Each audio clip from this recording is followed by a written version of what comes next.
In today's video, I'm going to teach you how to add data to users with custom user properties in HubSpot. We'll walk through this directly inside the HubSpot interface, so if you'd like to follow along, make sure you're logged into your HubSpot account and that you have the right permissions to view and edit users. To begin, look toward the top right corner of your HubSpot dashboard. You'll see a small settings icon, usually shaped like a gear. Go ahead and click that. This will open the main settings area for your account, where you can manage everything from properties and objects to users and integrations. It can feel like a lot at first, but we're going to focus on just one part of it. Once the settings page loads, look at the menu on the left-hand side. Here, find and select the section labeled Users and Teams.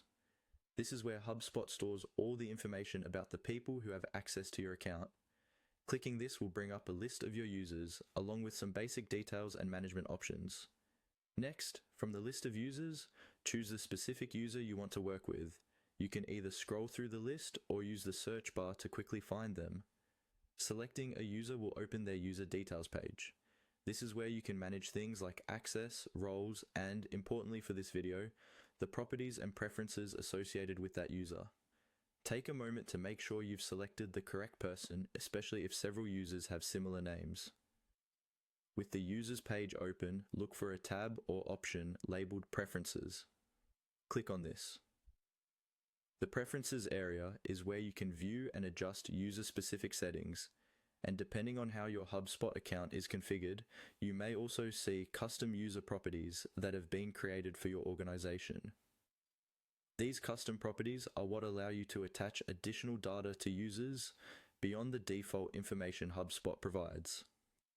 From here, you can review any existing custom fields that have been set up for this user and update them as needed. For example, you might store internal notes, region assignments, or other attributes that help your team manage responsibilities and reporting. Whenever you make changes, remember to save before navigating away so your updates are applied. That's all there is to it. By starting in settings, moving into users and teams, selecting the right user, and opening their preferences, you can easily add and manage data using custom user properties in HubSpot.